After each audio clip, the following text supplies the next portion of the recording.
here's the truth nobody wants to hear. Your comfort zone isn't protecting you, it's bankrupting your future. While you're scrolling through social media, convincing yourself that self-care means avoiding anything difficult, someone else is building the life you said you wanted. And the gap? It's widening every single day. We've been sold a lie. The modern self-help industry has turned the comfort zone into the sacred space we're supposed to honor and protect. But here's what they're not telling you.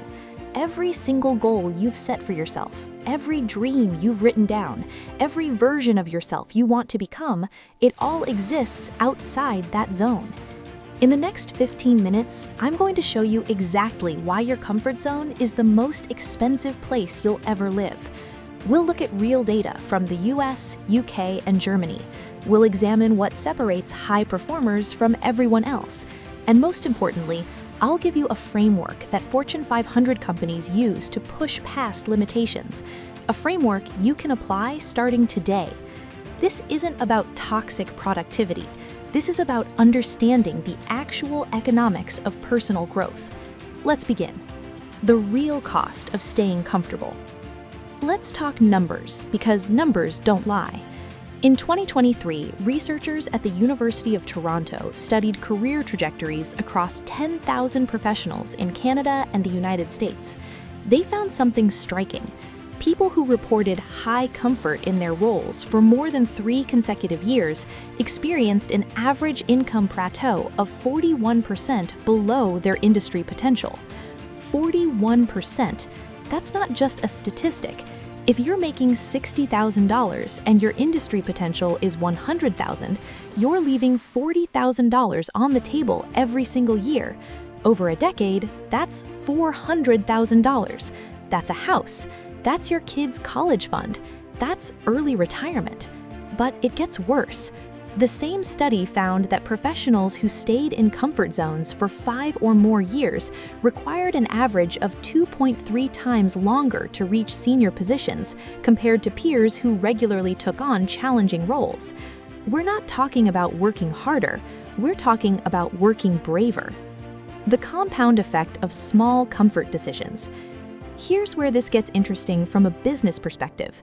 Amazon's leadership team uses something called the Day One philosophy. Jeff Bezos wrote about this extensively. The concept is simple. Day 2 is stasis, followed by irrelevance, followed by decline, followed by death. Day 1 is always pushing, always uncomfortable, always evolving. In 2019, a leaked internal memo from Amazon's executive team revealed that they actively move high-performing employees out of comfortable positions every 18 to 24 months. Why? Because they understood something crucial. Comfort is not a stable state, it's a declining state. When you're comfortable, you're not standing still, you're actually moving backward relative to the market, relative to technology, relative to competition. Think about it. A software developer in Berlin who stops learning new frameworks for 2 years doesn't just stay at the same skill level, they become obsolete because the technology evolved around them. A marketing manager in London who sticks to tactics from 2020 isn't just maintaining their value, they're losing it as the digital landscape transforms. Your comfort zone has a hidden tax, and you're paying it whether you realize it or not. So let's pause here for a second. What have we established? Your comfort zone isn't free. It has a measurable financial cost, a career cost, and a compound effect that grows worse over time. This isn't motivational theory. This is economic reality backed by data from leading universities and Fortune 500 companies. Now, here's where the culture failed us. Somewhere in the last decade, self-care became synonymous with avoidance. Social media influencers turned boundary setting into an excuse for never facing difficulty, and mental health awareness, which is genuinely important, got twisted into a justification for permanent comfort seeking. A 2024 study from the University of Melbourne analyzed social media content across Instagram and TikTok. They found that 73% of posts tagged with self-care promoted activities that required zero discomfort. bubble baths, saying no to opportunities, cutting people off, avoiding difficult conversations. Here's the problem. Actual psychological research shows the opposite. Dr. Kelly McGonigal at Stanford University, who studies stress and performance, found that people who regularly engage in challenging activities report higher life satisfaction, better mental health, and greater resilience. The key word is eustress, positive stress that comes from growth. But that's not Instagram friendly. You can't sell eustress in a 10-second reel. The dopamine economics of comfort. Let's talk neuroscience for a minute, because this explains everything. Your brain releases dopamine, the feel-good chemical, in two situations.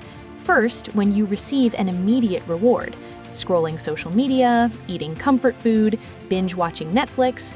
These are instant dopamine hits. Second situation, when you anticipate achieving something difficult. Here's the crucial difference. Immediate comfort rewards flood your system with dopamine quickly, but the effect fades fast. You need more of the stimulus to get the same feeling. It's the same mechanism as addiction. But anticipated achievement, working towards something hard, releases dopamine in smaller, sustained amounts over time. And when you finally achieve the goal, you get a massive dopamine surge that actually rewires your brain to seek more growth. A research team in Munich, Germany, studied entrepreneur behavior patterns and found that business owners who built successful companies reported that the anticipation and struggle was more fulfilling than the actual financial success. That sounds crazy until you understand the dopamine mechanism. Your comfort zone gives you fast dopamine. Growth gives you lasting dopamine. But we're biologically wired to prefer the fast hit. That's why romanticizing comfort is so easy and so dangerous. We've just uncovered why comfort is so seductive. It's not a personal failing, it's biology combined with a cultural narrative that tells you avoidance equals wellness. But the data shows that real satisfaction, real mental health, and real resilience come from the other side of discomfort. The 70-20-10 rule. Now, let's get practical. How do successful people actually approach this? McKinsey & Company, one of the world's leading consulting firms, studied leadership development across 200 companies in the US, UK, and Australia.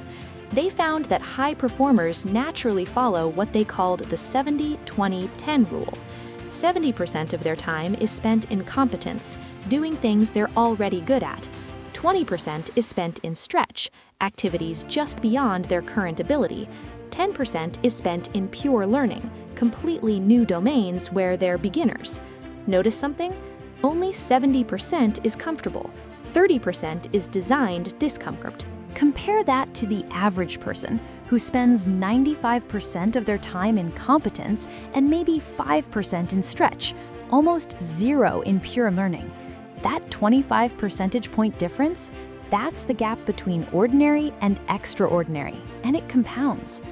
Real-world example, the Tesla engineer. Let me give you a concrete example. In 2022, a software engineer at Tesla's Austin facility was interviewed about the company's culture. He said something fascinating. Every 6 months, I'm expected to work on a project I have absolutely no expertise in. Last year, I went from battery software to autopilot vision systems. I knew nothing. It was terrifying. This engineer was making over $200,000 a year. He wasn't comfortable, he was strategically uncomfortable. And Tesla's retention rate for high performers is actually higher than the tech industry average, despite the intense pressure. Why? Because humans don't actually want comfort. We want growth that feels meaningful. We want challenge that leads somewhere. The company understood something crucial. If you're not growing, you're planning your exit, even if you don't know it yet. The Canadian study on career transitions. Here's another data point that'll change how you think about risk. Researchers at McGill University in Montreal tracked career changers over a 15-year period. They specifically studied people who left comfortable, well-paying jobs to start businesses or switch industries. the findings were counterintuitive. Within 5 years, 72% of career changers reported higher job satisfaction. Within 7 years, 68% had matched or exceeded their previous income. Within 10 years, 54% had significantly surpassed their old earning potential. But here's the most interesting part. When asked about regrets, 89% said they wished they'd made the change sooner. Think about that. 9 out of 10 people who left their comfort zone said their only regret was not doing it earlier. The fear of leaving comfort was worse than actually leaving it. So we've looked at the framework. Successful people and companies systematically design discomfort into their lives. They follow the 70-20-10 rule. They understand that strategic risk isn't reckless, it's necessary. And the data shows that the people who take these risks overwhelmingly wish they'd acted sooner. Why comfort is more dangerous now than ever? Let's address the elephant in the room: artificial intelligence. A 2024 report from Oxford Economics analyzed job displacement across developed nations. Their projection? By 2030, 20 million manufacturing jobs across the US, UK, and Germany will be automated. But it's not just manufacturing. Goldman Sachs estimated that AI could automate 300 million full-time jobs globally. That includes accountants, paralegals, customer service reps, data analysts, and even some categories of software developers. Here's the critical insight. The jobs most at risk are the comfortable ones: repetitive tasks, predictable patterns, roles where you do the same thing you did last year. The jobs that survive? They require creativity, complex problem-solving, emotional intelligence, and adaptability. In other words, they require you to be uncomfortable regularly. The learning velocity advantage. Companies are now measuring something called learning velocity, how quickly employees can acquire and apply new skills. A leaked internal document from Google's HR department in 2023 revealed that they rank employees partially on learning velocity. They're not just looking at what you know, they're looking at how fast you can learn what you don't know. Microsoft implemented a similar system. They track how often employees engage with new tools, take on projects outside their domain, and update their skill sets. This is the new economy. Your current skills are depreciating assets. Your ability to learn, your comfort with being uncomfortable, is the only appreciating asset you truly own. If you're in your comfort zone right now, you're not just standing still. You're being left behind by people and machines simultaneously. The practical framework: how to actually leave comfort. Step 1. The discomfort audit. Here's your first action step.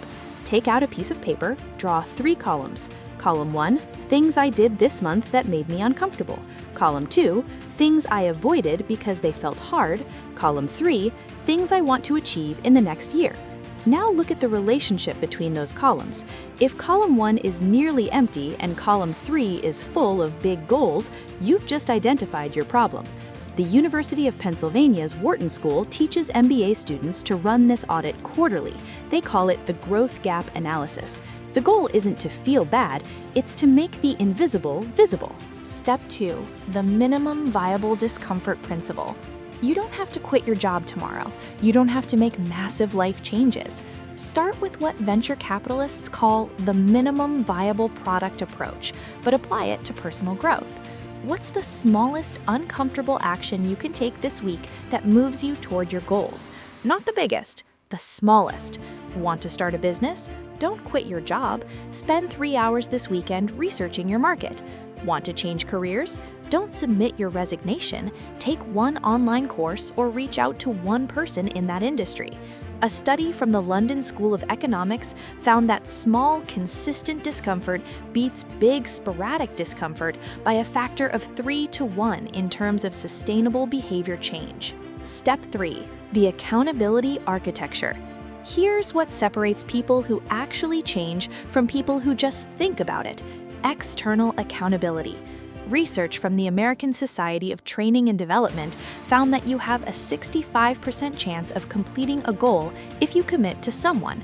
That jumps to 95% if you have specific accountability appointments. Not accountability where someone asks if you did it, accountability where you scheduled a specific time to report results. This is why CEOs have boards, why athletes have coaches, why successful people join mastermind groups. Not because they lack motivation, because they understand that comfort is the default, and you need structural forces to pull you out of it. Let's bring this full circle. Your comfort zone feels safe. It feels like self-care. It feels like you're protecting yourself from stress and burnout. And in some moments, that's true. Rest is necessary. But there's a massive difference between strategic rest and permanent comfort. One recharges you for growth, the other slowly erases your potential. Every single person you admire, every entrepreneur, artist, athlete, or leader you respect, they're on the other side of comfort. Not because they're fearless, but because they decided their future was worth more than their present ease. The data is clear, the financial impact is real, the career consequences are measurable. And the opportunity? It's waiting right on the other side of the thing you've been avoiding. Your comfort zone isn't protecting you, it's limiting you. It's costing you money, time, and the life you actually want to live. So here's my question. What's one uncomfortable thing you're going to do this week? Not next month, this week. Because the version of yourself you want to become, they're not in your comfort zone. They're in the place that scares you a little bit, and they're waiting for you to show up. If this video changed how you think about comfort and growth, hit that like button. It genuinely helps more people find this content. Subscribe if you want more no-nonsense insights on productivity, psychology, and performance. And here's the most important part. Share this with one person who needs to hear it. Someone stuck in comfort. Someone with big dreams but small actions. Send them this video. It might be the push they've been waiting for. Drop a comment below. What's the one thing you've been avoiding because it's uncomfortable? Let's build some accountability right here. Thanks for watching. Now go make yourself uncomfortable. Your future self will thank you for it.